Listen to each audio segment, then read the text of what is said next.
Boa noite, estou fazendo essa gravação crepuscular como substituição do que seria o nosso encontro agora de sábado, né? Eu não vou poder voltar a passeio, não vou poder fazer o encontro com vocês, então vou deixar aqui o que tinha sido planejado, na verdade, para o encontro passado, que seria um tratamento do tema no modelo da aula francesa, que é um modelo que veio para o Brasil, muito utilizado na Academia de Filosofia, que se baseia na leitura de um texto, mas é um texto escrito para ser lido, certo? Não é um texto de livro. Eu não sou muito bom nesse modelo, mas eu vou tentar experimentar fazer com ele, e aí vocês me dizem o que vocês acham. A gente pode tratar esse tema de várias maneiras, eu já tenho inclusive preparado o conteúdo para tratar ele de outras maneiras. E como complemento, eu sugiro que vocês tenham à mão os sutras e os slides que eu já mandei na outra semana, inclusive, né? Já tá com vocês há algum tempo. E algumas das coisas que eu vou citar ou tá nos sutras ou provavelmente vão estar nesses slides. E aí eu vou citar também o Meditação dos Yogis, que é um livro do professor Carlos, que é muito querido, muito interessante, muito importante para esse tema que a gente vai tratar hoje. Então vamos a ele, né? Eu escrevi isso aqui no dia 5 de outubro e seria o relativo ao grupo, ao encontro 15 do grupo de leitura. E o assunto sobretudo, né, o Kriya Yoga, o que é o segundo capítulo dos sutras. E o Kriya Yoga, que é esse segundo capítulo, ele trata sobretudo do tapas e dos kleshas. Esses são os dois assuntos mais importantes. Os kleshas, que são as perturbações da mente. Antes de entrar, ainda vou fazer uma pequena digressão, né? E depois talvez isso fique mais claro, mas sobre um assunto que a gente vem tratando aos poucos. E eu tentei mostrar para vocês, mas alguns conseguiram ver, outros não, que são algumas palestras que eu tinha encontrado na internet a respeito da relação dos assuntos, dos mitos, dos mistérios e da cultura indiana, quando existe alguma conexão. Então tem pelo menos 2 palestras e um artigo do Carlos relacionados a esse tema, lá dos anos 2000. Houve algumas alterações ao longo do tempo, nos últimos anos, nos últimos 10 anos, a respeito desse tema. Por exemplo, o professor Talageri fez uma série de descobertas a partir do próprio Ayurveda a respeito da questão da invasão ariana, do mito da invasão ariana, da grande mentira, que é a ideia de uma invasão ariana, e que ainda é defendida pelo Witzel, que é eu posso estar enganado no nome dele, mas eu acredito que é isso mesmo, que é um professor europeu que defende muito a sua cadeira, defende muito a sua posição, e portanto ele não aceita abrir mão desse conceito falso que foi inventado pelo Max Miller a respeito de como teria sido o encontro entre a chamada cultura Arya, que é a cultura que teria trazido o sânscrito e o Ayurveda, com a cultura autóctone, a cultura nativa da Índia, né? que é genericamente chamada de cultura drávida. Não aconteceu desse jeito, a gente pode entrar nesse mérito em outro momento, eu só faço essa ressalva porque os vídeos e as palestras que eu estou mencionando, que tem na verdade um artigo que chama-se A Mensagem do Mito, a Mensagem dos Mitos, que vai falar um pouquinho dessa conexão dos assuntos, né? Mito, linguagem e o yoga, indiretamente, né? Cultura indiana. É um assunto mais genérico, muito interessante, especialmente, sobretudo, com a nova construção que o Carlos propõe a partir do livro Dhammapurusha, que faz esse apanhado simbólico que aproxima a noção de pessoa gramatical mesmo, como uma uma coisa muito óbvia, na verdade, para quem estuda sânscrito, porque o sânscrito sempre foi pensado, porque o yoga sempre foi pensado dentro da cultura sânscrita, né? E tem a ver com as 3 pessoas o eu, tu, eles do sânscrito, né? O eu é o Uttama Purusha, é a pessoa superior, a pessoa mais destacada. Então é uma coisa um tanto óbvia, mas ele conseguiu encontrar nesse elemento gramatical também um elemento de composição, até porque muito provavelmente Patanjali tenha sido um gramático. A gramática sempre foi muito importante para o yoga. esse yoga doutrinário, né? Ele consegue fazer essa conexão com a visão do Sankhya, que também chama de Purusha, pessoa, e a lógica de construção da consciência que está aqui nos sutras. Então, a Mensagem dos Mitos é muito interessante, é um textinho que eu mandei para vocês. E mais 2 palestras, que são palestras daquela época, 2002, né? Dessa época. É uma época em que ele fazia uma palestra por mês na Sociedade Teosófica, e ele era o presidente da loja, então ele cumpria fechava o mês com uma palestra sobre cultura indiana. E uma dessas palestras vai falar sobre cultura indiana e relacionada, enfim, basicamente mitologia, e a outra é uma palestra mais relacionada à possibilidade dos mistérios na Índia e em outras regiões. Então eu só faço essa ressalva e sugiro de novo que vocês entrem nesse conteúdo. Um dos assuntos que passa, como eu falei, a respeito de mito e linguagem, nesses conteúdos a gente pode encontrar nos sutras, que é a questão do intelecto, ou da importância da linguagem para o intelecto, o caminho simbólico para a construção das coisas. E como a gente vai falar de tapas, svadhyaya, todos esses conceitos passam justamente por essa superação do simbólico, por essa sublimação do simbólico. Então tem uma espécie de estrutura que vocês vão poder olhar nos slides, em que se organiza a mente. A gente pode perceber isso em Patanjali de uma forma muito sutil. Ele não diz isso com todas as letras, mas a gente tem, então, para começar, no Sutra 47 do capítulo 1, aliás, primeiro aparece o primeiro Sampradinhata, se eu não me engano é o Sutra 26, mas vocês podem conferir, se é o 23 ou 26 eu me confundo, em que ele vai falar que o Sampradinhata pode ser construído com Vitarka, Vichara, Ananda e Asmita, né? Então, o Vitarka e o Vichara, nessa ordem, isso é importante, a gente pode traduzir por associação e avaliação. Então, são 2 etapas da mente, quando ela produz associação entre 2 objetos, identifica, por exemplo, que 2 coisas são da mesma cor. Então, vai dizer que o carvão é da mesma cor, que é o exemplo do Carlos, inclusive. Um carvão é igual a uma camiseta preta. Então, o carvão é preto, a camiseta é preta, então eu crio uma associação. Isso é associação. Isso é Vitarka.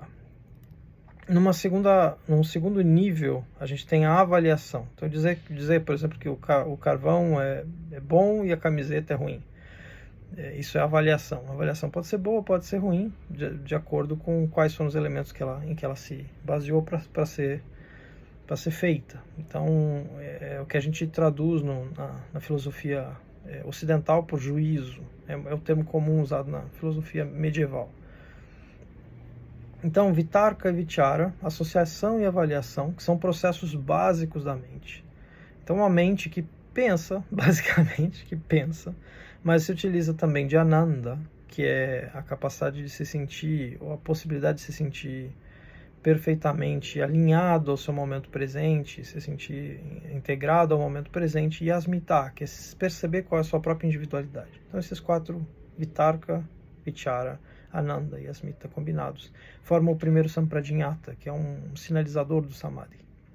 E aí no final do capítulo 1, no Sutra 47, o Patanjali retoma esse conceito do Vitarka e do Vichara, para dizer que no uso habilidoso da última etapa, o Nirvichara, ou seja, o desfazimento dessas avaliações que foram feitas, né, uma busca por uma irracionalidade, por assim dizer, uma desconstrução, um sistema de desconstrução. Com o uso habilidoso dessa última etapa, a negação da avaliação, a consciência se assenta em uma condição superior, Adhyatma. Então, e aí isso produz acesso à intuição, por assim dizer, Prajna. Tá? É isso que diz o Sutra 47. Então, vocês podem olhar lá nos slides que eu fiz uma espécie de gráfico e dá a ideia de uma espécie de castelo de cartas. Então, a consciência produz com frequência esses castelos de cartas, e desmontar essas falsidades, esses castelos de cartas, é o objetivo desse processo, desse modelo que está ali no finalzinho do primeiro capítulo dos Sutras, a respeito do Samadhi. Então é uma forma de... E assim que se constrói, pode-se construir o Samadhi sem semente. Hoje nós vamos falar do capítulo 2, como eu já tinha dito, então a gente passa essa parte agora, que trata da prática, né? É o capítulo da prática. Sadhana significa os passos que se tomam para obter um resultado. Então, em outras palavras, é um método, né? De Siddh, que é compleição, né? Sadhana é aquilo que se completa. Então, é o capítulo do método, Sadhanapada. O segundo é o passo da prática, do método. Então, o primeiro sutra é justamente o Kriya, ou seja, a prática, né? É muito comum a gente ouvir falar sobre a sadhana. A gente já conversou um pouco disso na semana passada, mas pelo menos algumas pessoas, né, conversamos. E se fala da sadhana pessoal, a minha sadhana, o meu caminho. E de fato cada um tem sua prática, mas os sutras procuram estabelecer uma forma genérica, um sadhana genérico, e que pode ser preceituado, né? Não necessariamente um único método, são muitos métodos dentro do método, a gente já vai falar disso, mas a gente vale a pena dizer, talvez já adiantando, que o yoga de Patanjali não é apenas o yoga dos 8 membros, né, dos 8 angas, o Ashtanga Yoga. É aqui que vai aparecer os 8 membros, é nesse capítulo. Mas vocês vão ver, portanto, que tem muitos métodos dentro do método. E talvez a maior contribuição de Patanjali não tenha sido compilar esses métodos todos, mas talvez, muito provavelmente, o Viveka, né, o discernimento. Seja como for, o Patanjali teve o cuidado de aninhar os 5 elementos mais antigos, que são Tapaha, Ishvara Pranidhana e Svadhyaya, mais Pranayama e Asana. Todos eles estão juntos numa passagem dos Niyamas para os 2 outros passos, Angas, dos 8 Angas. Então, eles estão todos colocados juntos, eles são os 8 membros, os 8 itens, desculpa. Os 5 elementos mais antigos do yoga estão todos postos juntos. Então, o Carlos tem uma palestra também muito interessante, que eu também já passei para vocês, mas a gente pode voltar nela, em que o Carlos chama, inclusive, de uma joia preciosa, né? Que é um nome engraçado, mas apenas como comentário lateral aqui, é o nome do yoga em chinês, né? O yoga é chamado de joia da coroa, joia imperial, né? Yudhya é o caractere que se utiliza, significa isso, a joia imperial. Então, de fato, os niyamas são uma joia, né? São algo precioso. E junto com esses niyamas aparecem, portanto, porque esses 3 elementos estão dentro dos niyamas, o Svadhyaya, o Tapaha e o Ishvara Pranidhana, junto com outros 2, mas na sequência aparecem Asana e Pranayama. E aí formamos esses 5 elementos mais antigos, né, na ordem. Mas isso a gente vai ver lá na frente. Isso é só só estou fazendo um comentário. Você pode baixar um pouquinho? Não estou conseguindo escutar daqui. Então, desses 3, o Kriya, ele abre o segundo capítulo com 3 elementos: Ishvara Pranidhana, Tapaha e Svadhyaya, né? Eu vou brevemente mencionar os outros 2 para a gente só não deixar no ar. Então, os outros 2 eu vou explicar na frente para simplesmente tirar da frente. Então, Asana seria o lugar de assentamento. Seria um lugar de assentamento físico mesmo, uma cadeira, um banquinho, um tapete de palha. Se utilizava o capim kucha, né? Um capim sagrado, capim kucha. Mas também se utilizava o couro de um antílope negro ou de um tigre. Então literalmente um lugar para se sentar, se isolar o indivíduo do solo, né? e muitas vezes o yoga é praticado em lugares frios, então é importante isolar o indivíduo do solo, de fato. Um tapete de lã, é essa a ideia. Mas também o asana passa a ser a postura de assentamento, e que é a versão contemporânea, mas também é a imagem ou a ideia na qual a mente se assenta. Então é como se fosse um assento no outro assento, como uma matrioshka, né? Aquela bonequinha russa. Então é um assento em cima do outro assento, e essa composição de assentamentos é o asana, né? Brevemente, assim, em poucas palavras, é isso. O assentamento, ele produz, como a gente vai ver na explicação sobre o asana, estabilidade e conforto. Stiram, sukham, é a definição do asana, né? E pranayama é o controle do movimento. Então, rapidamente, já aproveitando a oportunidade, tapaha é a produção da purificação pela busca da identidade, é o caminho para a identidade. O pranayama é essa mesma purificação, só que pela via do movimento, da ação e do pensamento. Então, voltamos aqui à questão do já colocado, então, que esse é um dos métodos. O outro método, que talvez seja a grande contribuição de Patanjali, é Viveka. E por que isso? Pelo destaque, né? Essa é a minha opinião atual. O Carlos simplesmente menciona esse fato, e é de fato uma posição importante, mas eu gosto de ressaltar isso. Reparem que, se vocês lerem o capítulo 2, né, de uma sentada rapidamente, vocês vão ver que há um grande destaque para a questão do Viveka. O Viveka, a questão de evitar o avidya, de buscar a sabedoria, vidya, né? Passa pela sabedoria, passa pelo discernimento, passa por Viveka. E ele realmente se debruça por muitos sutras, considerando que o texto tem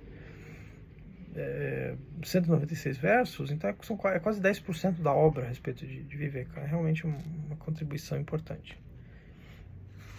Ele dá muito destaque para isso.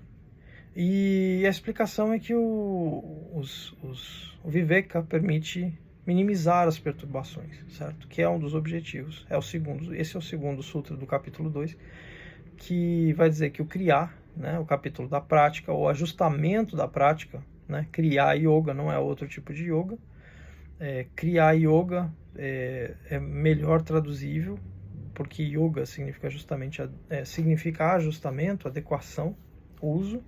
Então, o uso da prática ou o ajustamento da prática se dá pelo tapaha, pelo Ishvara Pranidhana e pelo Svadhyaya. E, como diz o próximo sutra, o objetivo disso é minimizar as perturbações e produzir o samadhi, certo? Eu já tinha conversado com as meninas, com a Luciana e com a Nina, mas eu vou retomar essa fala, né? Patanjali, ele é realista, mas ele também é otimista. Ele é realista porque ele diz que a falta de sabedoria, a avidya, é uma fonte de sofrimento na vida da gente. E aí, como resultado, como remédio, a gente deve buscar desenvolver o discernimento. Só que discernimento também produz sofrimento, tá? Então, é um sutra que vocês vão ver mais para frente. Então, o discernimento não basta, é preciso buscar uma raiz irracional, uma raiz que transcenda o racional para minimizar as perturbações. Então, reconstruir a mente da sua base, da sua estrutura, da sua origem, né? Desfazer o castelo de cartas. E aí a gente tem o capítulo da prática. A intuição, como a gente pode perceber nesse capítulo, anda de mãos dadas com vidya. Os últimos sutras do capítulo 1 vão dizer, é preciso uma utilização esperta, que encontre a intuição, e que encontre o caminho, que às vezes é um caminho estreito, para produzir esse resultado. Então, saber agir e não se apegar aos resultados, não se apegar à efemeridade das coisas, nem perceber o impuro, o puro no impuro, o imperecível no perecível, e assim por diante. Essa é uma descrição que a gente vai ver mais para frente nos sutras, daqui a pouco, nos próximos sutras. É a tal da busca pela sabedoria, né? E então aí a gente tem essa busca pela sabedoria junto com a busca da intuição. Não sei se eu fui claro nesse trecho, mas uma coisa leva a outra. Então buscar a intuição e a sabedoria é buscar resolver essa confusão, que vocês vão ver mais para frente. Por que Patanjali é otimista? Porque ele diz que o sofrimento que ainda não veio pode ser evitado, tá? Vamos lá. Para quem já fez, ou para quem pretende fazer o curso do professor Carlos, eu aponto que a gente está mais ou menos na semana 8 agora, tá? No curso dele. Já fizemos bem mais semanas que isso, porque isso é um grupo de leitura. Mas se você quiser recorrer ao curso, vocês vão encontrar esse conteúdo, parte desse conteúdo, algumas dos insights fundamentais que eu não seria capaz de fazer sozinho em não sei quantas encarnações, na semana 8 do curso dos Yoga Sutras, está lá no sanskritforum.org. Recomendo fortemente que vocês tomem contato com aquele conteúdo, que às vezes em poucas palavras ele explica muito melhor do que eu levo horas para explicar. Então, ele abre a semana, né, dizendo que esse é um assunto complicado de resolver, não é um assunto complicado de entender, é um assunto complicado de resolver na vida da gente, tá? Mas é trabalhoso de pôr em prática. Então, o capítulo 2 que abre falando do criar. Já expliquei isso aqui para vocês, que criar não é um tipo de yoga. O termo yoga sofre um mal entendido secular, milenar até. Yoga significa ajustamento, ajustamento, adequação ou uso. Então, nesse caso aqui, a gente está falando do uso da prática, ou da adequação da prática, o ajustamento à prática. A prática como instrumento de viabilização do yoga, né? É isso. Eu já expliquei para vocês que o primeiro sutra vai reunir esses 3 elementos, que é mais uma vez, Tapaha, Ishvara Pranidhana, Svadhyaya. E a gente vai explicar cada um desses elementos, desses 3 elementos.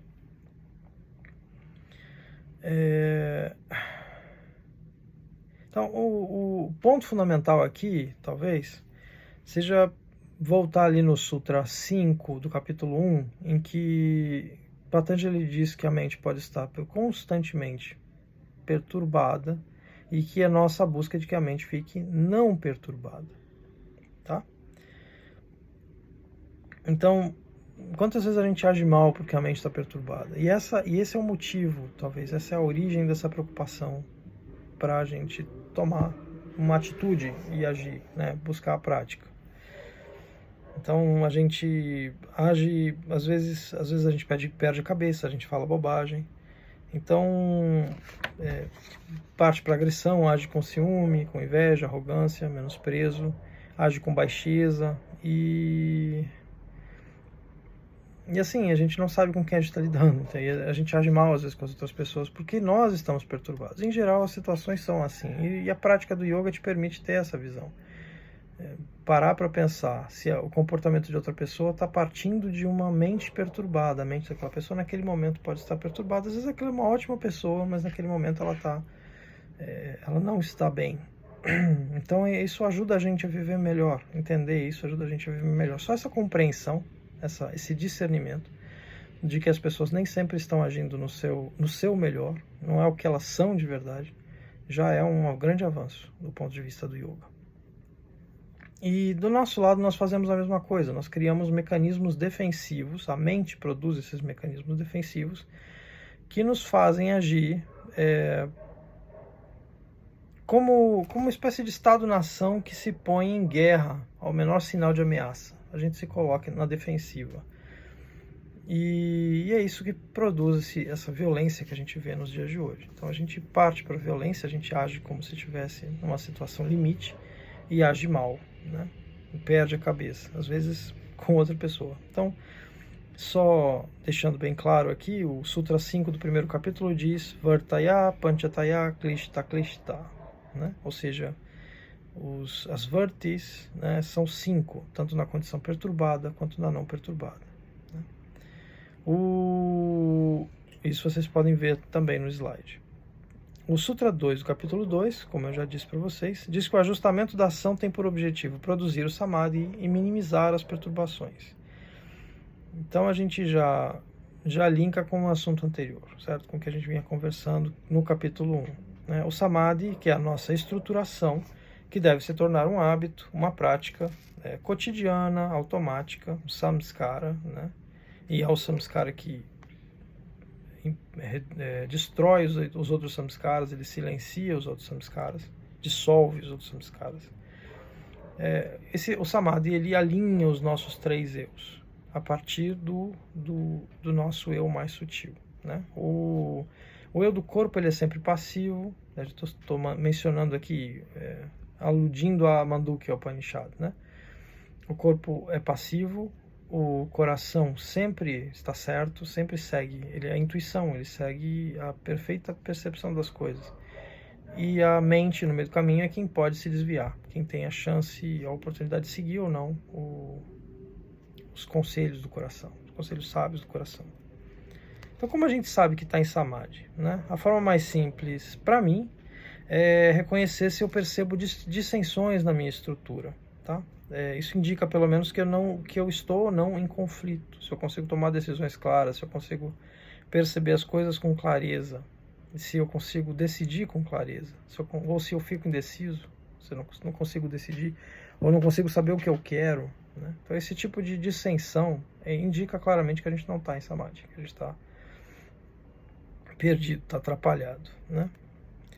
Agora, se eu tenho, né, dando exemplo aqui, se eu tenho uma voz que me diz para ir no mercado e outra me diz para ficar fazendo qualquer outra coisa, ficar vendo televisão, então eu estou em conflito, certo? Eu tenho duas possibilidades de ação e fico no meio do caminho.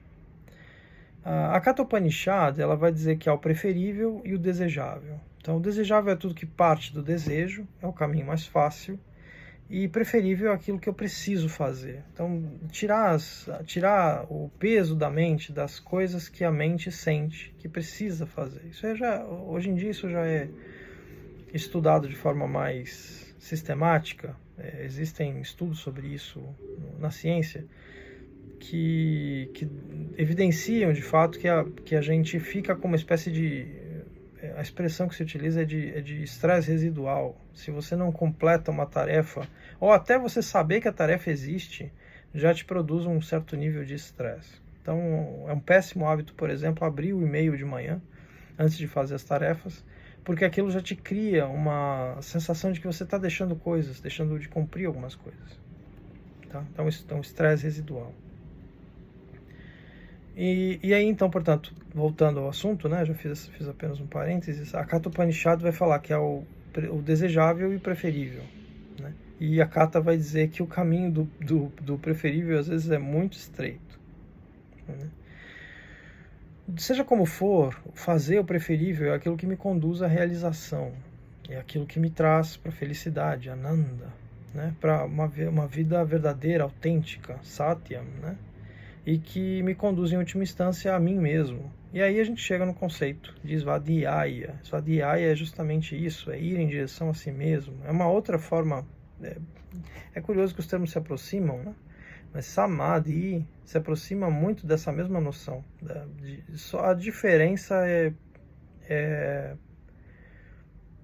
Samadhi é mais cair em si, né? Pôr-se em si mesmo, portanto, uma estruturação.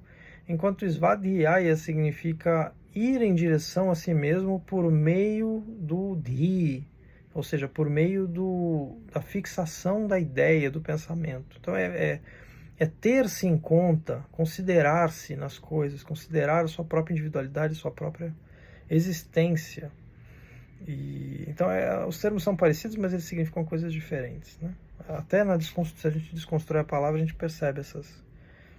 É muito traduzido como projetar-se em direção a si mesmo, para significar cuidar-se. Mas o termo tinha um outro sentido, que é muito interessante, que é o sentido do estudo dos Vedas, que nos leva a pensar, por exemplo, no Brahmacharya, que também se aproxima muito desse conceito. Mas eu vou deixar o Brahmacharya mais para frente, até para não confundir, só quis mencionar. Agora, né? Até porque existem interpretações muito absurdas do Brahmacharya, mas basicamente Brahmacharya significa uma vida espiritual, uma vida espiritualmente regrada. Isso é Brahmacharya, né? Que é uma vida que o indivíduo na Índia, o jovem na Índia, começa a fazer por volta dos 14, 15 anos, talvez um pouco antes, que é uma vida naturalmente celibatária, mas ela é celibatária porque se trata de um jovem, né? Ele não tem tempo para ficar pensando em besteira, ele está ali estudando. E aí um dos assuntos que ele vai estudar são os assuntos sagrados, os assuntos da vida espiritual, tá? É só por isso que o povo acha que Brahmacharya significa celibato ou castidade, não tem nada a ver com isso. A pessoa jovem é casta porque ela é jovem, não o contrário, certo? Ele não é um Brahmacharya porque ele é casto porque ele é um Brahmacharya, né?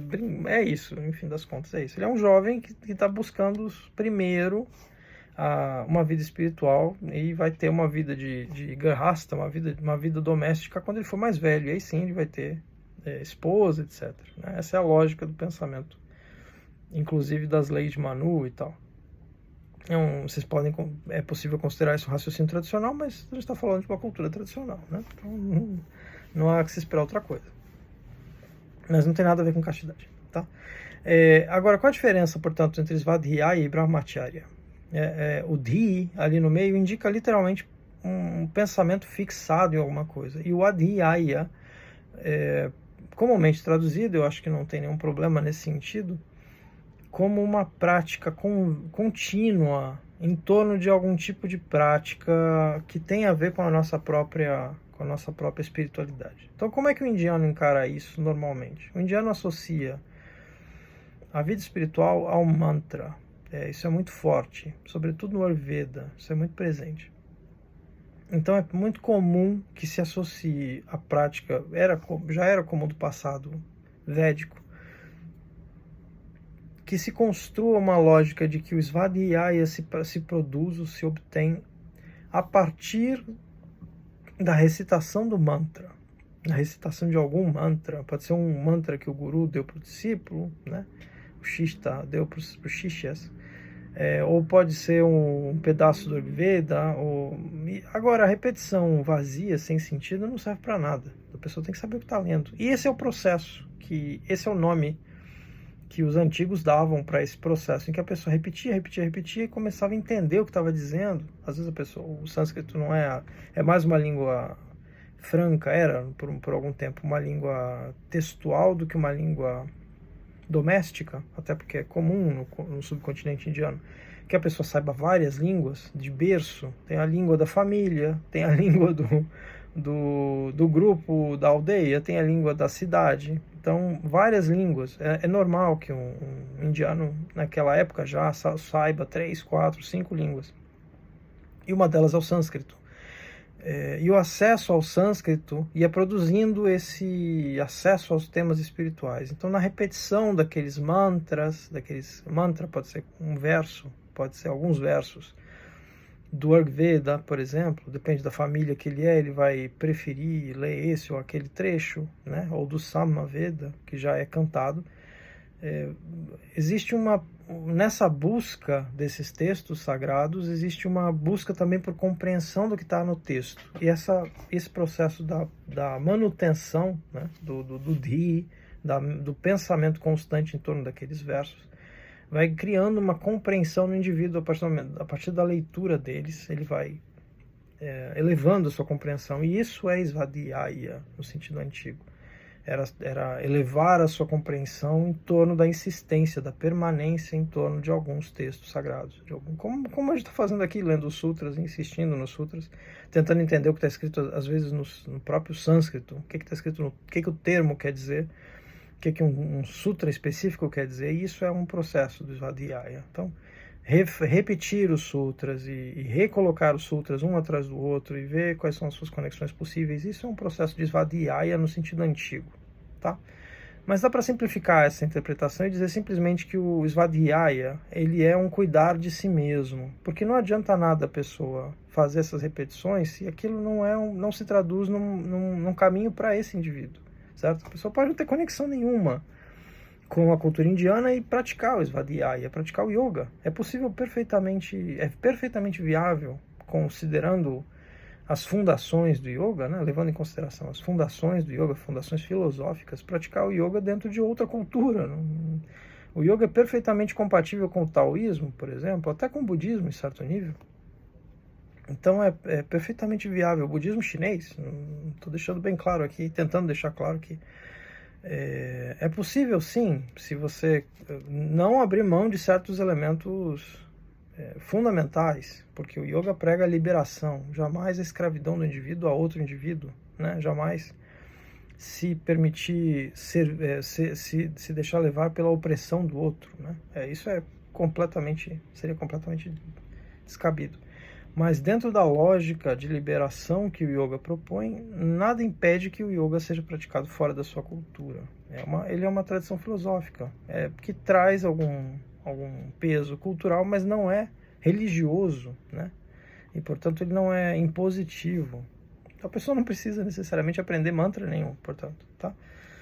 Mas é um caminho natural, é fácil, é mais fácil. Mas a pessoa pode buscar o seu Svadhyaya, o seu conhecer-se dentro da sua cultura, dos seus interesses, da sua linha de evolução, do seu caminho de evolução, por assim dizer. É um buscar entender-se, conhecer-se, saber aquilo que você gosta, aquilo que faz parte de você. E não tentar, que é um absurdo, né? Muito, tentar se exotizar, se transformar numa outra pessoa, virar alguém que você não é. O yoga serve, não só o yoga, mas a cultura do yoga, a cultura sânscrita, serve para o indivíduo se o indivíduo se identifica com ela. E aí sim ela faz sentido. Tá?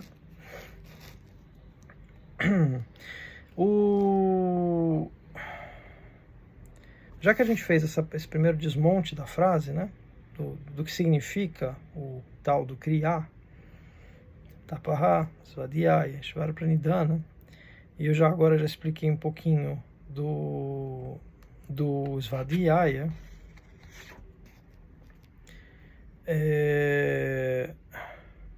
Bom, eu já fiz esse comentário com o pessoal, algumas pessoas, mas eu vou deixar ali registrado. Uma das formas de se entender, portanto, o Svadhyaya é a partir daquela frase do oráculo de Delfos. Então, se de um lado estava escrito conhece-te a ti mesmo, e do outro lado estava escrito e conhecerás ao universo e aos deuses. E isso faz muito sentido, por exemplo, dentro da cultura tântrica. É um exemplo, mas é um ótimo exemplo. Então, dentro da cultura tântrica, tudo que está dentro também está fora de nós, certo? Se eu vejo uma estrela do lado de fora, ela existe dentro de mim. Se eu vejo o sol do lado de fora, ele está dentro de mim. Eu também tenho um sol do lado de dentro. Se eu sinto o vento do lado de fora, o vento está dentro de mim. Então, esse espelho, é como se fosse um espelho, o mundo de fora e o mundo de dentro se refletem mutuamente. Então, conhecer a si mesmo, de fato, nos faz conhecer o universo. É a única maneira, aliás, de conhecer o universo, é através de nós mesmos, né? Então, Svadhyaya vai nesse sentido, conhecer-se, e isso te permite conhecer melhor, tomar contato, de fato, com as coisas como elas são. Então, o Carlos gosta de traduzir como tomar-se como referência, e talvez essa seja uma forma mais clara de falar do assunto. Não adianta eu assumir outra pessoa como referência, eu preciso me tomar como referência das coisas, não me deixar levar pelo vento, pelo rumo de outras pessoas. Tá? Isso é Svadhyaya, tomar-se como referência. É uma boa forma de definir. Já que o Patanjali não dá uma definição, a gente procura trazer uma definição aqui.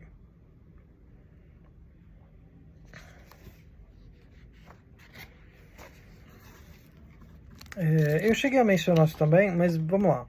Em outras palavras, a gente pode pensar nos Mahavakyas, nas frases muito importantes da cultura védica que carregam esse sentido de outra maneira, mas é o mesmo sentido.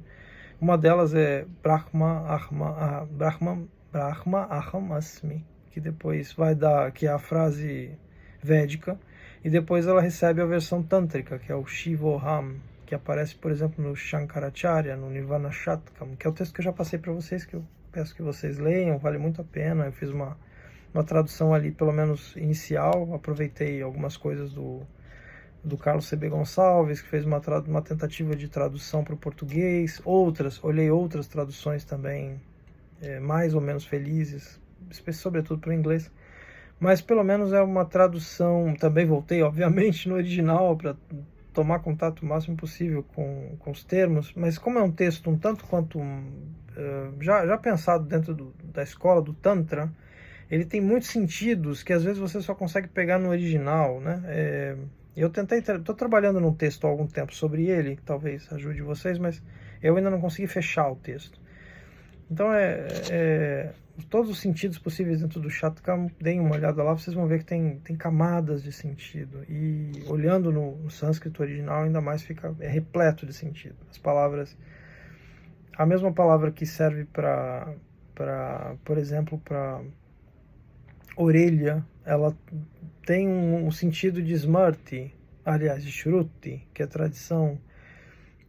As casas, o termo que é um dos termos que vai aparecer no primeiro Shatkam, na primeira estrofe, significa tanto as casas astrológicas quanto as casas, a casa física, enfim, então os sentidos se multiplicam. É um texto riquíssimo e que a tradução não dá conta. É uma meditação no final das contas o texto. Então conheçam essa meditação e depois com o tempo a gente volta nela. Eu vou mencionar brevemente como ela funciona, como o texto funciona, na minha opinião, mas já deixo essa sugestão.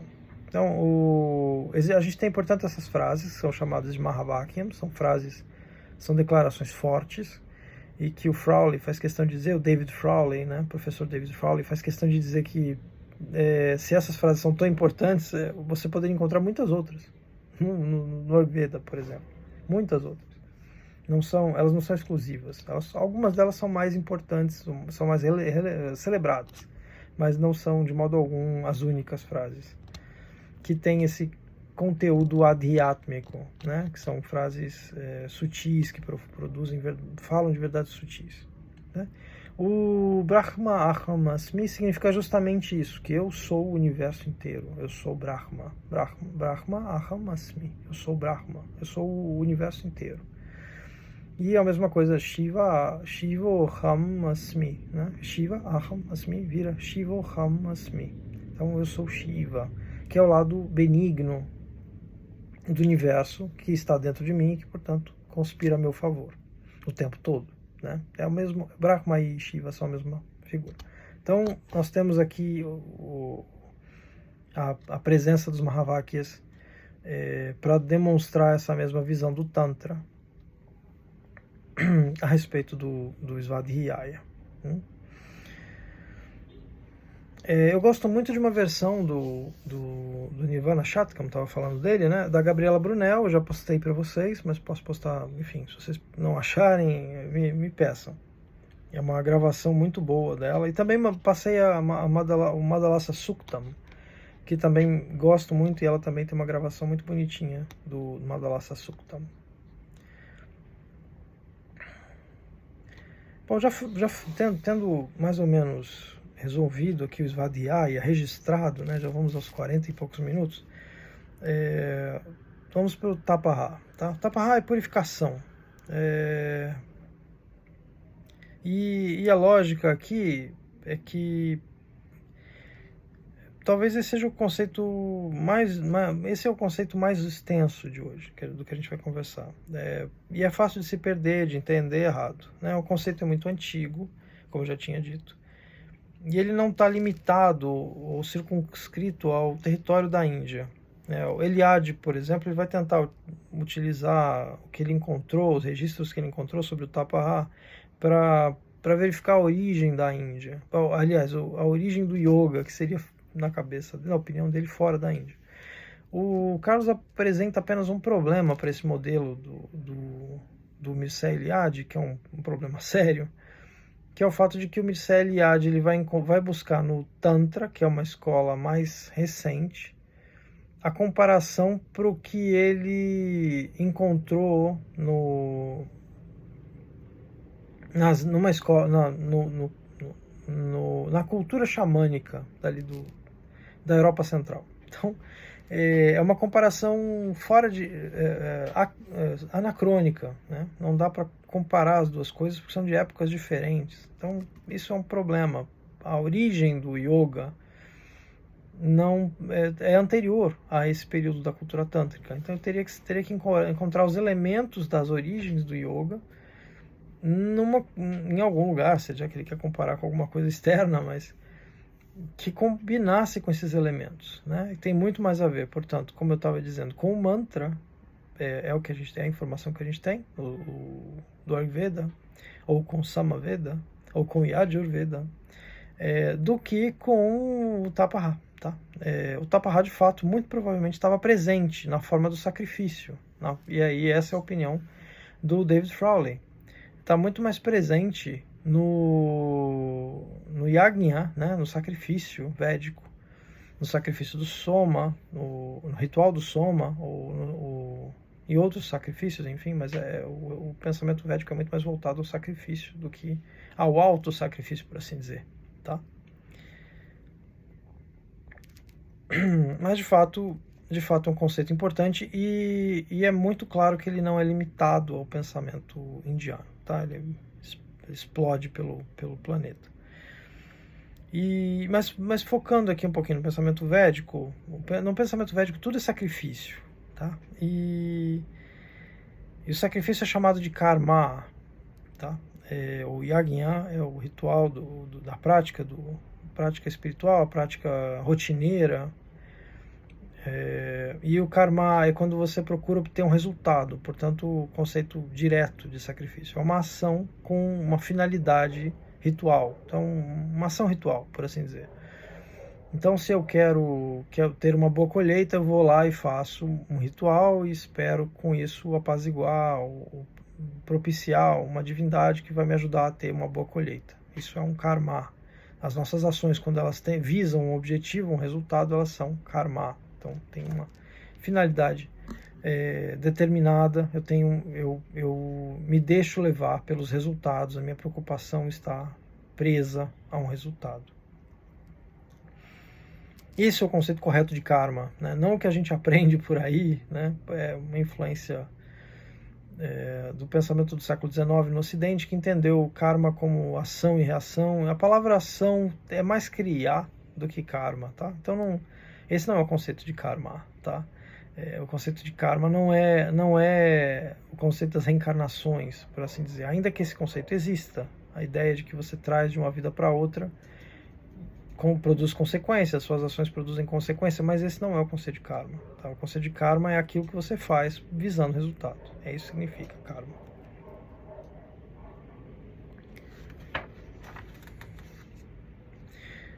A relação que existe outra relação possível que existe é o fato de que no pensamento védico antigo se pedia uma nova chance de viver. Existe um suktam, um conjunto de versos do Ayurveda em que aparece esse pedido de ter uma nova vida. Então é o máximo que a gente consegue aproximar do conceito de karma. Essa precação, esse pedido de que os deuses nos deem uma nova vida. Tá? Quando o conceito de reencarnação ainda não estava tão bem definido no pensamento indiano. Mas é só um comentário também, isso a gente pode explicar melhor em outro momento. Quanto aos sacrifícios, um dos mais importantes é o sacrifício do fogo. Né? O tapaha justamente tem esse sentido. Tapar vem do verbo tap, que é queimar. Né? O fogo queima, tapati. É a queimação do sol. Né? O exemplo que o Carlos gosta de dar, que a pele fica com aquela ardência, né? Quando se queima demais. E nesse contexto de sacrifício, David Frawley vai dizer que o tapaha, como conceito de yoga, é a interiorização do ritual védico. Isso é bastante interessante, é um conceito bastante interessante. Aquilo que era feito do lado de fora, no terreiro ritual, vocês podem olhar lá nos slides, mostra, né, que é uma fogueira dentro de um quadrado feito de feito de uma pira funerária, por assim dizer. Não, desculpe, não é uma pira funerária, falei bobagem. É um quadrado no qual se queimam, se colocam as coisas que vão ser sacrificadas. E isso é feito de tijolos, porque o fogo sempre fica muito perto da terra. Existe toda uma simbologia em torno disso, né? A associação. A terra é Partivi, o fogo é Agni, e Agni é filho da terra, então eles estão sempre muito próximos. Então tem que se utilizar sempre tijolos. Isso vai aparecer também na Katha Upanishad, uma explicação muito boa, muito consistente, se vocês se interessarem. Mas seja como for, os 3 fogos que aparecem na Katha Upanishad, né, são 3 fogueiras, elas são, segundo a lógica do David Frawley, postas para dentro. E isso parece muito coerente. Por exemplo, se vocês lerem a Katha Upanishad, vocês vão ver que isso é muito coerente. É um fogo construído do lado de dentro. E aí esse fogo, com os anos, vai se tornando cada vez mais consolidado, mais estruturado, mais forte. O corpo se torna um corpo ígneo, por assim dizer. Então, isso se produz como? Né? Com mantra. Né? A ideia do David Frawley vai mais ou menos nessa direção. Então, os mantras servem para ativar esse fogo interior. E isso é uma forma védica, por assim dizer, ou uma forma upanishadica, né? Do Vedanta, do final dos Vedas, quando a importância deixa de ser o ritual para ser a prática individual. E essa seria, portanto, a criação do yoga. O yoga teria nascido dessa interiorização do ritual védico, em que a gente passa a construir esse fogo interior, essa purificação, quando a gente para de sacrificar coisas externas para sacrificar pensamentos, sacrificar os nossos pensamentos ruins, os nossos pensamentos ignorantes, nossos problemas, os nossos mal entendidos, passa a considerar aquilo que realmente importa. E isso é difícil, isso nos causa às vezes dificuldades. E esse caminho é o tal do tapaha, né? Em grande medida, ou criar, se a gente quiser considerar os três componentes. Então a gente cria assim como existe o conceito de fogo perpétuo, existem famílias que mantêm na Índia fogos que nunca são apagados. A ideia é de que a gente cria uma espécie de fogo interior que nunca se apaga, e você todos os dias alimenta esse fogo. E isso seria a tal da introversão do ritual védico. Eu vou trazer brevemente aqui o primeiro verso do Rigveda, que diz, que é dedicado a Agni, né? Diz: Agni mile purohitam yagnyasya devamurtvijam hotaram ratnadhatamam. Traduzindo, seria alguma coisa como: eu louvo Agni, é o primeiro do ritual, é chamado de purohitam, aquele que você põe adiante, põe primeiro, né? Ministro do sacrifício dos deuses, então devamurtvijam, sacerdote provedor de riquezas. Então, Hotaram, que é o tal do sacerdote. Ratna é riqueza. Então, Dhatamam é aquele que é provedor. Então, Hotaram Ratna Dhatamam, sacerdote provedor de riquezas. E por que isso? Primeiro, por que, como eu disse, não sei se deu para numa leitura só, né? Por que Agni é o primeiro? E o que isso tem a ver com a minha prática, no final das contas, a prática de cada um? Por que eu devo praticar o tapaha? Então, eu vou tentar explicar dessa maneira. Minha estratégia didática aqui é utilizar o Rigveda, primeiro verso do Rigveda, para explicar o assunto. Então, a simbologia do fogo é a simbologia do sacrifício e da purificação. O sacrifício é porque os antigos sacrificavam riquezas, né, para obter o favor dos deuses. E como é que eles faziam esses sacrifícios? Oferecendo coisas ao fogo. E por que sacrificar para o fogo é o caminho dos deuses? Né? O fogo é chamado de Jatavedas, aquele que está em todos, ou ao acesso de todos. Né? O fogo é chamado de boca dos deuses, como eu estava dizendo, porque o fogo ele tem o aspecto duplo, ele é destrutivo e ele é construtivo. Foi com ele que tudo foi criado, mas ele também é destrutivo. Só que ele apenas destrói o que é perecível nas coisas, né? Porque aquilo que é imperecível tem a própria natureza do fogo, sobrevive ao fogo. Então, ou então é elevado demais para se deixar perecer no fogo. Um exemplo que eu tinha anotado aqui é o exemplo do sal, né? Quando a gente evapora a água do mar, por exemplo, e sobra o sal no fundo. Então, a gente retira, de dois componentes, a gente retira um dos componentes. Retira um dos componentes e deixa um outro componente para trás. Então, isso é uma espécie de purificação. A ideia que vem junto com o termo, né? Tapahá junta algumas ideias, é de que o fogo, nas palavras do Carlos, ele arde, ele dói, ele queima, mas ele destrói apenas o que é perecível, né? O que é imperecível não é tocado pelo fogo. Essa é a frase ipsis literis do curso do Carlos.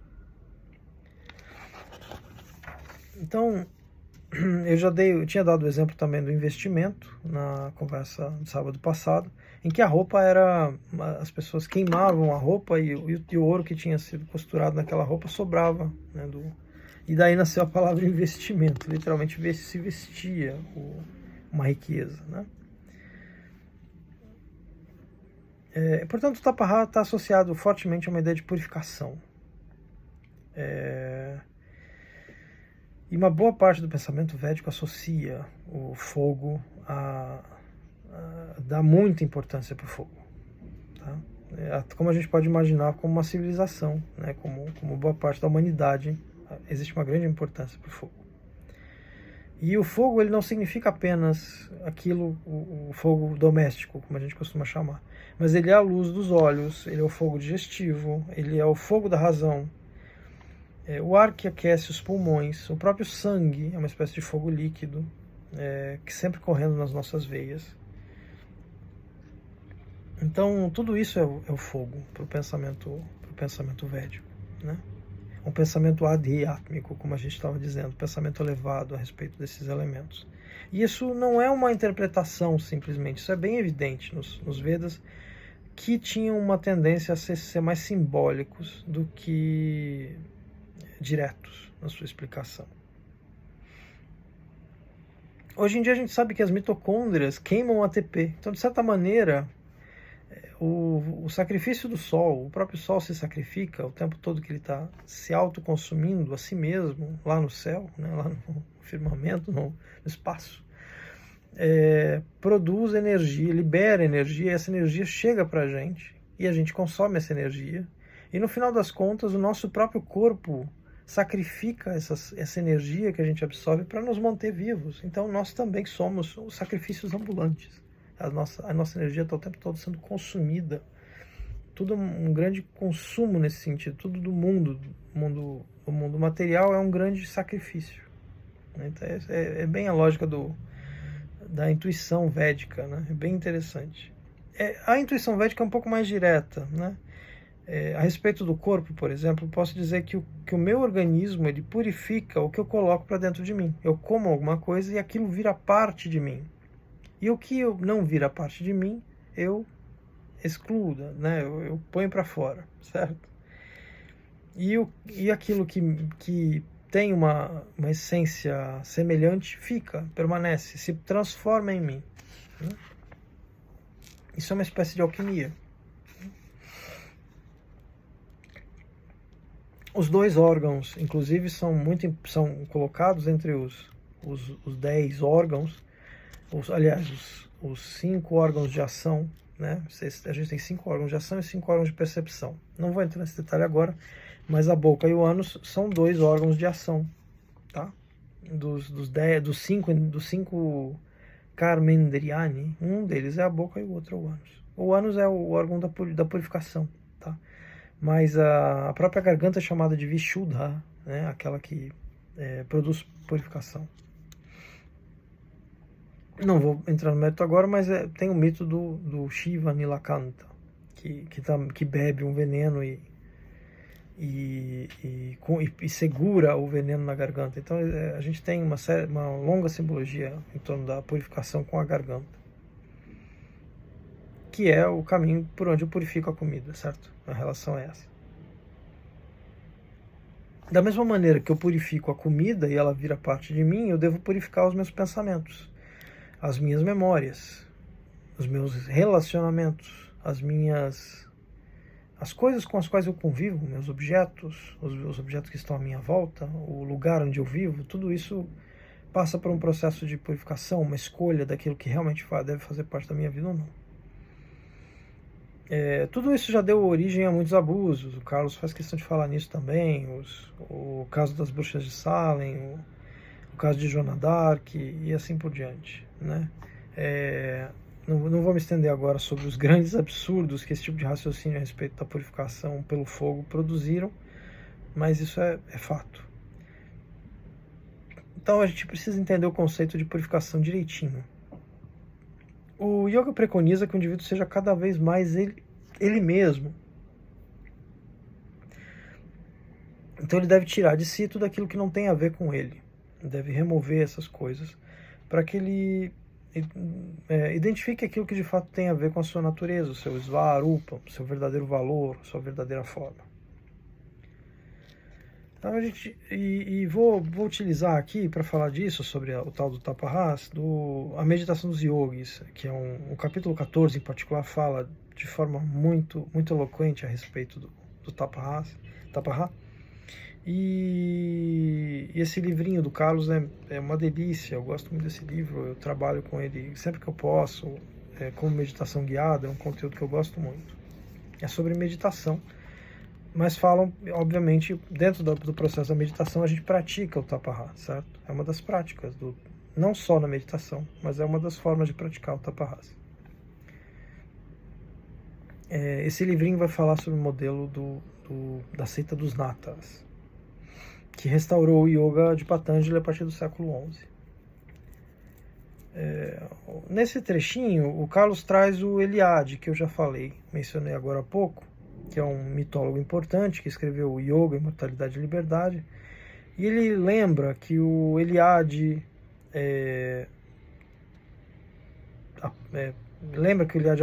diz que na mitologia, né, por meio da ascese, os deuses podiam se tornar poderosos a ponto de ameaçar a economia do universo inteiro, né,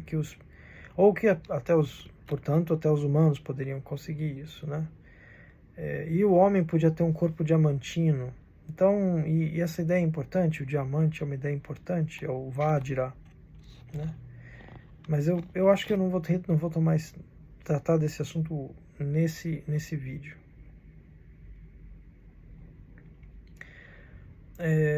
Mas de fato existe essa mitologia que o Eliade aponta. Eu vou falar um pouquinho agora de outra citação que o Carlos faz no livro, que é da Tara Michael, Tara, né? Tara mesmo, que inclusive é um nome indiano, Tara Michael. Na página 62 do livro ele diz assim, também fala do corpo ardente, que haviam várias maneiras de exercitar o tapas. A gente está falando aqui da mitologia do tapas, tá? Jejuando, ficando numa perna só, com o braço levantado, imóvel sob um sol tórrido, sentado entre 4 fogos, que é um ritual até hoje praticado. Lá nos slides vocês vão ver uma foto do yogi, né, entre 4 fogos, debaixo de um sol tórrido. É um tipo de ritual praticado até hoje. Então existe essa concepção, esse preconceito em torno do que significa Tapaha, que passa por essa mitologia do Tapaha, tá? Que é essa prática do fogo, no sentido que é utilizado, lido de uma forma muito literal. Então, todas essas práticas, entre aspas, né, da própria Tara Michael, essas práticas têm por finalidade acumular energia interior. Havia esse tipo de noção. O Taparas vejam bem, não é uma ascese pela mortificação. E esse é o problema desse tipo de leitura. Não se trata de mortificação. Tá? No yoga, o Taparas é um esforço de superação. Tapaha é um esforço de superação. E se diz, né, aí dentro da mitologia, que os próprios deuses alcançaram suas posições por meio do tapas, ou do Tapa. E sempre temeram que os homens conseguissem as mesmas coisas. Existe essa... Em várias mitologias existe essa noção de que os homens e os deuses são inimigos. Então os deuses tinham medo de que os seres humanos praticassem. Isso na cultura indiana é bem forte. De que aparece em outros mitos, o mito de Hefesto, o mito de Prometeus no Ocidente, mas isso na cultura indiana é extremamente forte. A noção de que os deuses têm medo dos homens, né? Voltando aos sutras agora, né? Patanjali diz que tapas é a perfeição dos sentidos corporais proveniente da destruição das impurezas. É o Sutra 243. O Carlos afirma daí que quando se coloca o praticante no fogo do tapas, se queimam as impurezas e resta apenas o que é indestrutível, por ser verdadeiro. Seguindo pelo caminho traçado por Patanjali, percebemos que assumir o controle de si mesmo é realizar o tapas. Isso significa que temos de ter controle sobre onde colocamos a atenção e também sobre aquilo que fazemos. Então são aqueles dois caminhos: a atenção, que é a percepção, e a ação, que é sobre aquilo que fazemos. As impurezas que queremos eliminar são quaisquer crenças, hábitos ou memórias que condicionem nosso pensamento a percorrer caminhos que não são nossos, ou seja, que nos façam pensar com a cabeça de outras pessoas, ou agir com os costumes, os hábitos, as manias de outras pessoas. Um pouquinho mais adiante no texto do Meditação dos Yogis, o Carlos vai dizer que o meditador, para ter sucesso em sua prática, não deve ter medo de ficar só, nem deve duvidar de si mesmo por se sentir diferente do grupo. É muito importante para a sua realização pessoal que ele escute atentamente seu coração e que não se envolva em relacionamentos de qualquer natureza, sob nenhuma hipótese, que estejam em conflito com suas crenças e valores morais. Nem deve também se sujeitar a situações nas quais sua opinião ou sua capacidade de decisão tenham de ser anuladas. Tapas é o exercício da capacidade do meditador de decidir o que ele quer fazer e fazer apenas aquilo que ele mesmo se decidiu a fazer. E a motivação para esse fazer no tapas não pode ser o apego ou o desejo, mas apenas o firme entendimento de que aquilo é o certo. Então a gente volta à questão do preferível aqui, né? Enfim, numa frase, o tapas é um contínuo esforço em permanecer, em manifestar a nossa identidade e permanecer fiel à nossa identidade. Isso porque vejam, por exemplo, o imaginário tântrico, né? O Carlos vai se utilizar disso aqui na aula. Nós somos, segundo o imaginário tântrico, chispas divinas, chispas que vêm do infinito, né? De Ananta, de Shesha, a serpente cósmica, e essa serpente, essa chispa de fogo, ela desce sobre nós no momento do nosso nascimento, e ela se aloja, ela atravessa um canal que também é chamado de Vajra. Vajra significa viajante. Então essa chispa, que é viajante, atravessa um canal que também se chama Vajra, e ela vai se alojar, essa serpente ígnea, no Kunda, que é a bacia. É onde ela fica a vida inteira, né? Na base dessa bacia, como se a gente fosse por dentro uma grande fogueira também, como se a gente fosse um forno por dentro, né? E aí eu gosto de pensar que respirar é como se a gente colocasse vento nessa fogueira interior, né? A gente dá vento para essa chama, aliás, né? A boa respiração, a respiração correta, né? A respiração correta no sentido de que aquilo que a gente coloca para dentro por escolha, é aquilo que a gente escolhe colocar para dentro. Um termo muito utilizado nos Vedas para isso é o alimento correto. Assim, o pranayama é o controle do vento, né? Do movimento, do pensamento. E o tapas é o esforço de manifestar a identidade. Então a gente tem de novo aquele par. Pranayama e tapas. O fogo que recebe o vento, né? É uma espécie de caldeirão alquímico, ou jarro alquímico. O vento alimenta aquele fogo e faz arder aquele fogo que está dentro de nós, né? Então esse é o pranayama alimentando o tapas. É uma forma bem tântrica de falar do assunto, né? Bem alquímica. E isso produz a transformação que eu opero em mim mesmo através daquilo com que eu opero. Aquilo que eu faço me transforma, certo? Isso é alquimia. Uma última observação é que o duplo que eu já vinha falando, Pranayama Tapaha, corresponde aos dois deuses principais do séquito de Indra, que representa a mente nesse modelo. O Vayuhu, que é o impulso espiritual, e Agni, que é o impulso da identidade. Tá? Indra é um rei soberano, mas ele é um rei atrapalhado, né? Dado a confusões. Ele é muito poderoso, ele é a representação, é o deus das tempestades. Ele é muito poderoso, mas ele é atrapalhado, ele vive fazendo confusão, é a mente. E o Agni pode ser entendido como a razão, uma outra forma de ler, e Vayu como a expressão espiritual. Isso é um símbolo bem mais comum que vai aparecer nos Upanishads, sabendo ler. Então esse é um conjunto interessante. Então temos nesses três conceitos do Sutra 2, do capítulo 2, uma unidade. Ishvara Pranidhana é o farol de quem somos. Precisamos entronar o rei do coração. 2, com Svadhyaya, buscamos constantemente entender quem somos, conviver conosco mesmos. E esse é o objetivo, né, do Svadhyaya, conviver conosco mesmos, manter-se fiéis, que nós nos mantenhamos fiéis a nós mesmos, né? E com tapas eliminamos tudo aquilo que não nos diz respeito. Em suma é isso. Então o Sutra 1 vai dizer tapas Svadhyaya Ishvara Pranidhanani Kriya Yoga, ou seja, Kriya Yoga, a adequação da prática é o Tapaha, Svadhyaya e Ishvara Pranidhana. A gente pode traduzir assim, que o ajustamento da ação é o sacrifício purificador, a busca do saber interior e a entrega ao Ishvara, né, para dar uma tradução. Sutra 2.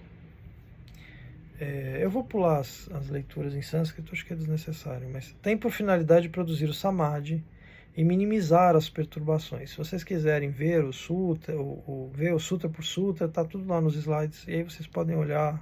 Eu fiz destaques, marquei as palavras importantes, certo? Tem por finalidade, Sutra 2, do capítulo 2, tem por finalidade, o Kriya Yoga, né? Produzir o Samadhi e minimizar as perturbações, os kleshas, né? Passando agora para o Sutra 3. Falta de sabedoria, egoidade, que é asmita, desejo, aversão e vontade, ou desejo de pertencimento, são as 5 perturbações, os 5 kleshas. Esse assunto eu vou deixar para entrar mais para frente, para a gente desmontar esse conteúdo todo no próximo vídeo ou no próximo encontro. Mas eu vou mencionar um pouquinho mais, vou avançar um pouquinho na conversa e depois a gente refaz e reconversa, como eu gosto de fazer, né, de forma cíclica. No Sutra 4, Patanjali utiliza mais uma vez uma metáfora agrícola, vegetativa. A falta de sabedoria, ela é chamada de campo, é onde crescem as demais perturbações, como ervas daninhas. Então é preciso que haja um campo para que essas ervas daninhas apareçam e cresçam e se fortifiquem.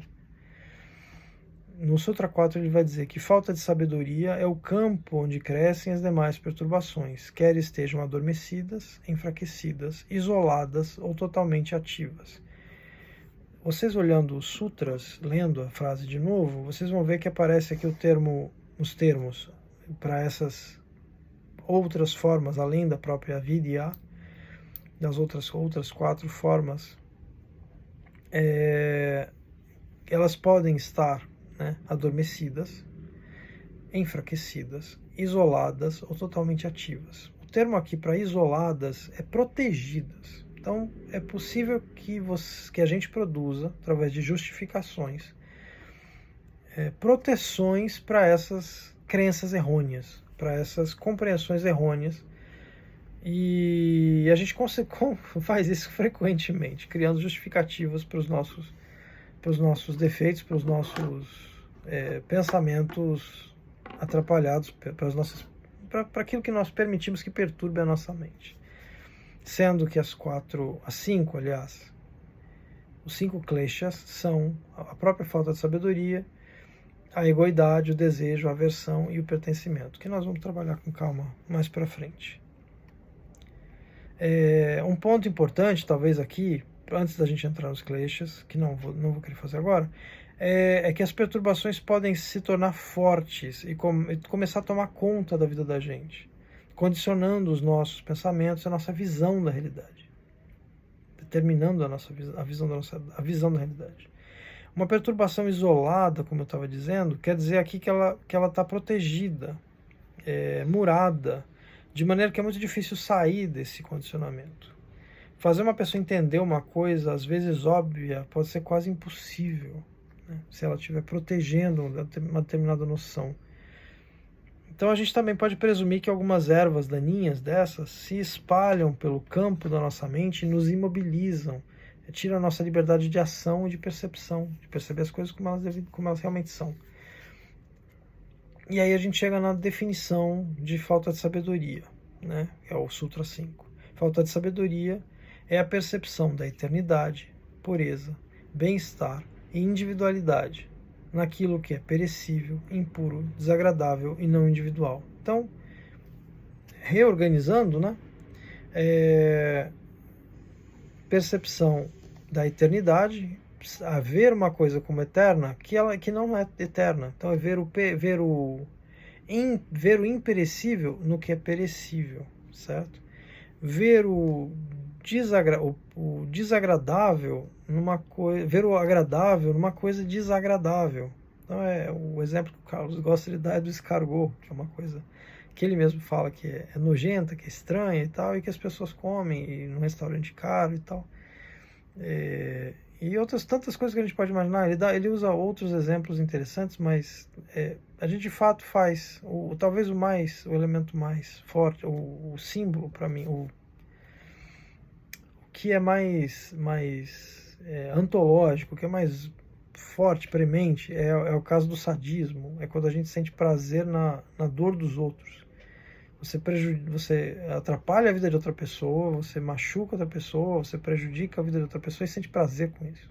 Isso é o cúmulo dessa perturbação. Quando você substitui o seu prazer, só é obtido através do sofrimento alheio, que não é uma coisa natural, é uma coisa completamente perturbada, deturpada na nossa psique. A gente substitui a empatia, que seria sentir a compaixão pelo outro. Eu estou falando de forma genérica, que empatia e compaixão não são exatamente a mesma coisa, mas em vez da gente se compadecer com a dor do outro, quando a gente percebe que o outro está sofrendo, a gente sente prazer por ferir os outros. Isso é uma perturbação evidente, né? Então é um exemplo de ver com bons olhos, se agradar com uma coisa que é desagradável, né? E aí ele vai falar da pureza e da impureza, mas lembrando que tapas é purificar de maneira a nos tornarmos mais próximos de nós mesmos. Então aqui a pureza não é uma pureza padrão, não é uma pureza exterior, não. Purificar-se, produzir pelo meio do tapas ou do pranayama, é se tornar cada vez mais próximo de você mesmo, seja você quem for. O yoga ele não faz julgamento de valor nesse sentido, tá? Então, ver o puro numa coisa impura é uma dessas demonstrações de falta de sabedoria. E perceber o individual naquilo que é não individual. Isso também é um conceito um pouco confuso, mas elementos de individualidade. Então, por exemplo, aquilo que tem a ver com o Atma, talvez seja o exemplo mais importante. Vou dar só esse exemplo mais importante. algo que tem a ver com o meu eu pessoal, o meu eu profundo, o Atma, achar no mundo uma coisa que não tem a ver com esse meu com esse meu esse meu eu profundo, encontrar alguma coisa no mundo externo que não tem a ver não tem a ver comigo, e eu passar a achar que aquilo tem a ver comigo, que aquilo sou eu, seja a minha cara, seja a cara de outra pessoa. Um exemplo importante talvez é se identificar com a sua própria aparência. As pessoas se identificam quando elas são jovens, que elas tendem a ser mais bonitas, e aí com o tempo passa, as pessoas querem continuar com aquela beleza, se identificar consigo mesmo, só com um eu que você não é mais, que passou. Então esse apego pela nossa imagem do passado é um claro elemento de confundir aquilo que realmente é essencial em você com algo que é passageiro, que é, por exemplo, a sua aparência. Eu vou encerrar por aqui. Eu acho que a gente pode depois voltar bonitinho no Sutra 4, que é explicar um pouquinho, aliás, explicar o Sutra 3. Eu acho que falta um pouquinho de explicação desse Sutra 3, e aí a gente retoma com o tempo os outros sutras, levando até o Sutra 11, aliás, até o Sutra 10, que é o que eu pretendo deixar para a próxima etapa. Ele fecha um conteúdo importante aqui a respeito do avidya, que enfim, a gente está falando aqui das perturbações e da falta de sabedoria, buscando sabedoria, estabelecer o caminho aqui para a sabedoria, tá certo? Obrigado por se tiver chegado até aqui. Namastê, Om Guru Bhyo Namaha.